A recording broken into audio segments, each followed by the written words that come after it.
Well, greetings, friends and fellow cigar bonds, guitar enthusiasts. Dale Puckett here, Mojo and I. We are going to show you what we have on the bench here today. This is a guitar build. This is actually part 2. If you saw part 1, you understand that I am trying to copy Jeff Patterson's tonal qualities of this guitar here. And I'm doing so by destroying one of these Padrone boxes and then rebuilding it where the back is the top. So I am just about done. Got the hole carved in here, and I have this little, I don't know what you call this here. It's a little frame with a hole screw that goes to the back there. And that is going to hold the neck in there. So the neck fits in here. Again, remember the idea here is that we do not want anything to come into contact with the top of the guitar. And so this guy fits nice and snug inside that little square down there. I did use my soldering iron to position where the saddle is going to be. While I was doing the solder burns, I went ahead and because we're going to mount the piezo to the top of the box. In fact, the only thing that will be touching the top of the box will be the piezo, and this is a short little distance from here to here. So we are going to solder that up. Again, nothing is coming in contact at all with the top anywhere. So the top is free floating, and I do have these little extra bracings here on both sides here, and that's going to be for the back, the top, which is now the back. So that's the back of the guitar. The other thing to note is that we are going to be gluing. I'm going to do one screw here, one screw on the back right here to hold this piece in to it's nice and it's so snug. It's like, man, it just barely fits in there perfectly down in here.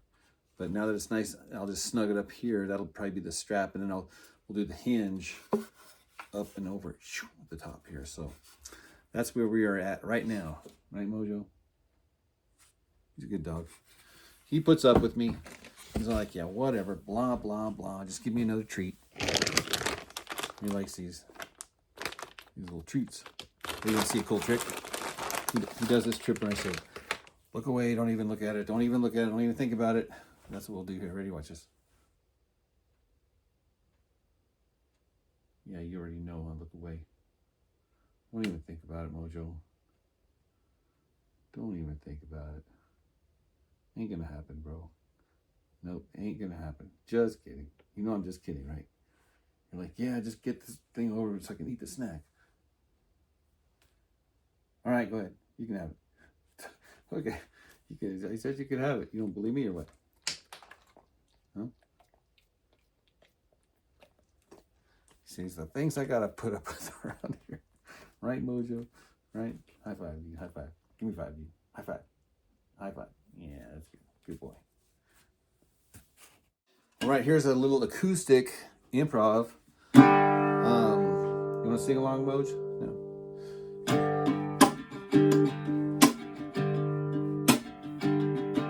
You can run on for a long time.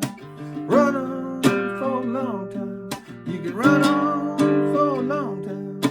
Sooner or later gonna cut you down. Sooner or later gonna cut you down.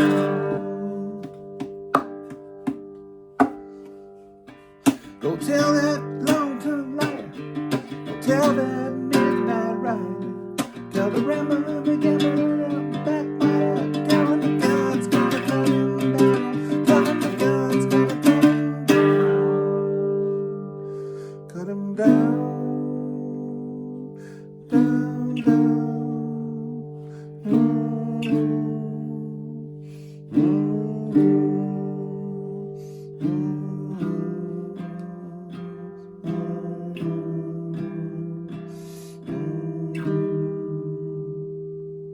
Tell him the God's gonna cut him down. Tell him the God's gonna cut him down.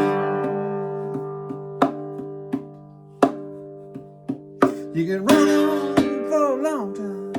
Run on for a long time. You can run on for a long time. Sooner or later gonna cut you down. Sooner or later gonna cut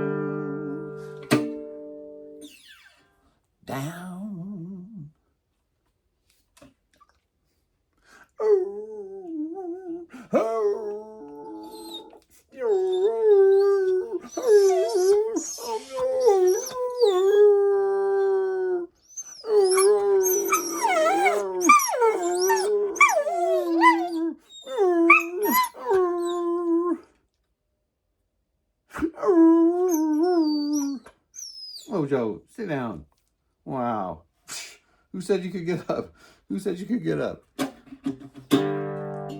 You can run on for a long time. All right, so moving right along, we did solder a piezo. And this piezo is going to be on the treble side here. Instead of the bass side, we're going to put it on the treble side. I did mark where the saddle is going to be, so it's going to be directly in line with the saddle. Right there on the treble side. The other thing I wanted to point out here is this little spacer here. And this little spacer is specifically designed to push the neck toward the top. I will show you what I mean here. The glue is drying, so I don't want to force it necessarily. But if I slide this guy in to its home, oh, that's a tight fit. Dang it. Oh, it's because these guys are in the way up here. My bad. My bad. My bad, Mojo. Clamps off. Neck in the hole on the bottom. And then you can see here that this spacer right here is pushing that neck down so that it's tight. So there's no wiggle room at all. Literally no wiggle room at all. So that's the purpose of that. So we are just about ready to button this thing up. You're probably wondering, what is the purpose of that candle and what's the purpose of these bricks?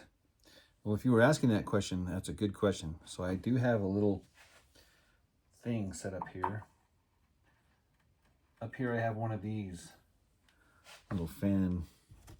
Got a bunch of these things, but you know what these are, right? These are the little fan covers. So I'm building a little stove. I have a little tin can here, and in this tin can is going to go hide glue. And again, this is Jeff Patterson's, one of his keys. So we're going to hide glue the back of this thing here once we're done here. So I do have the piezo hot glue. Listen to this. Yeah, this is a very, very resounding box. So yeah, so we are going to glue the back on using hide glue. And the reason why is because all you got to do is heat it up and it becomes loose again. So as long as it stays dry and relatively cool, you're good. But that way you can open it up if you need to and fix or repair or modify whatever you need to. So that's why we're using hide glue. So I'm going to heat this up, get the hide glue going, and we're gonna button this thing up finally, once and for all. Yay! So I got the water boiling, and I add some of these crystals of this hide glue in there. And you got to get it so it's what they call saturated, right? You want to saturate the water with the glue crystals, so to speak, and they're kind of, it's like, should be the consistency of like honey. Can you hear boiling now?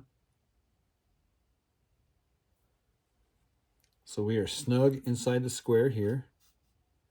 And this piece here is like pushing down really good. I got some little screws in there just to kind of hold this thing nice and tight in place.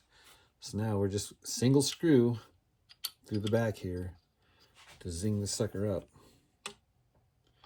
And that's going to be all that's holding it together. Just like that. I stripped the screw. Just kidding. Yeah, that is nice. And I can I can already tell right now, dude, it's starting to feel like a guitar. I was thinking just minimalistic, just do the markings on the top and kind of leave this neck wood. It's walnut.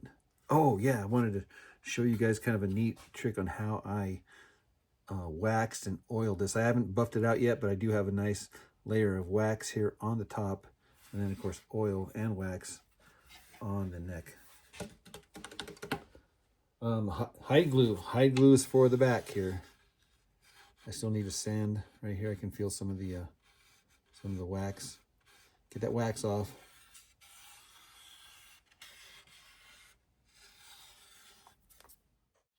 So this hide glue has been boiling for probably about maybe 30 minutes or so. It's stirred on occasionally. The consistency is kind of, think about it, man, this stuff stinks, dude. It stinks so bad. Ugh, like horse hoof. Oh, what do you think, Mojo? You probably don't even probably like that, huh? Always test your circuit before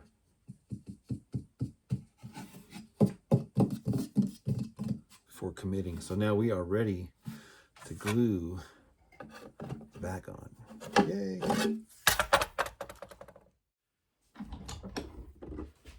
Put the guitar in the vise. Make sure all my edges are clean. Same thing here. Kind of nervous, guys. I've never done this before. I do have all of my clamps already pre-positioned to the right size to clamp those suckers on. I am going to put a lot of pressure on here, so I think I'm going to get a few extra sacrificial pieces of wood, top and the bottom, so I can tighten these things down and not worry about denting the wood.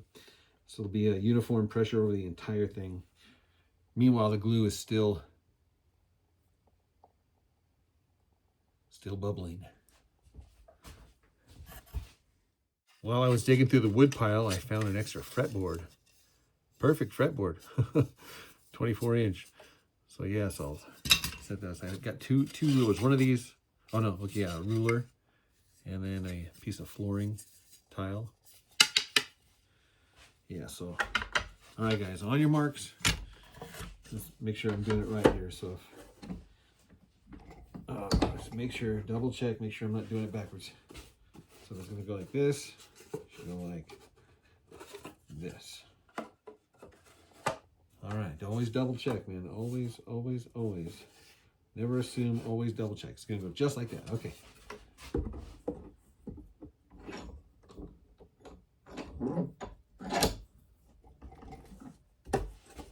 Okay. I'm just gonna slather it on, guys. I don't know what else to do. Slather away. I know I need to go quick though, because I don't want this stuff to dry. Yeah, I'm gonna use all of it, guys. I'm just going for it. It's like honey. It's like hot melted honey.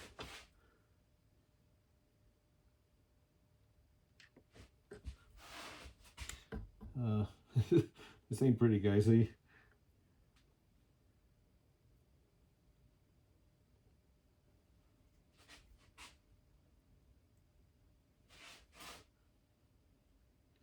What do you think, Moj?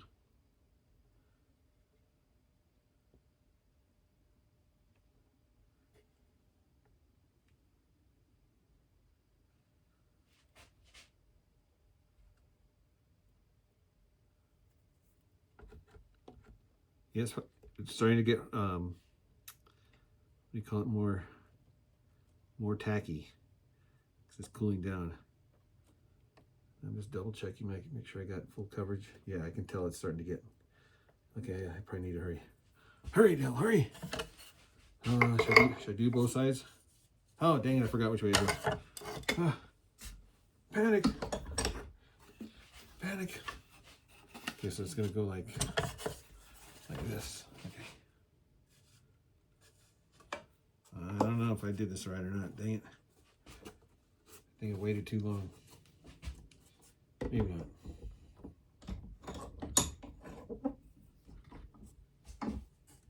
Yeah, because I gooped it on there pretty good. I did.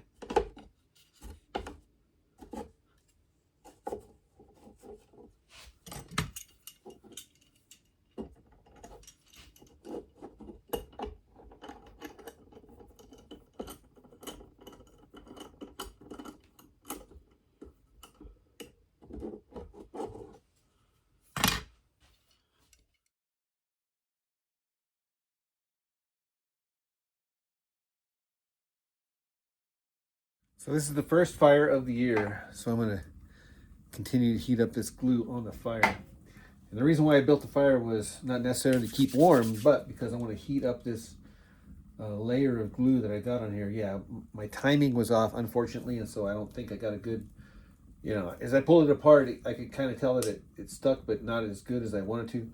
I want to get some more along these bottom and down here, but I also want to glue this to this also with that, and then squeeze them all together while everything's hot. So I think I'm gonna get this thing as close as I can, and I can see and I can feel here, like when this, I can already kind of tell.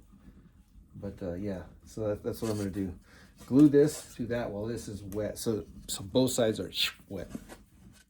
Got this thing stoked, and this thing as close as I can get it. I'm like 4 inches right here. This is hot. And I can see this starting to, yeah, it's super hot. It's starting to melt.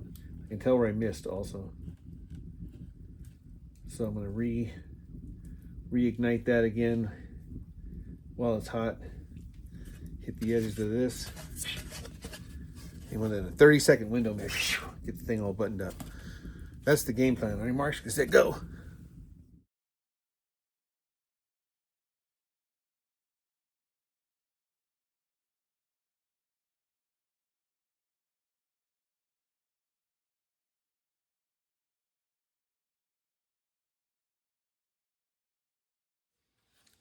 Nothing screams commitment louder than clamps.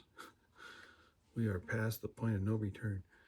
Yeah, you can actually just really feel that glue squidge out the sides there, and so you know you got it nice and tight everywhere. So of course we'll go back and sand it, make it all smooth and pretty stuff, but I'm gonna let it set overnight.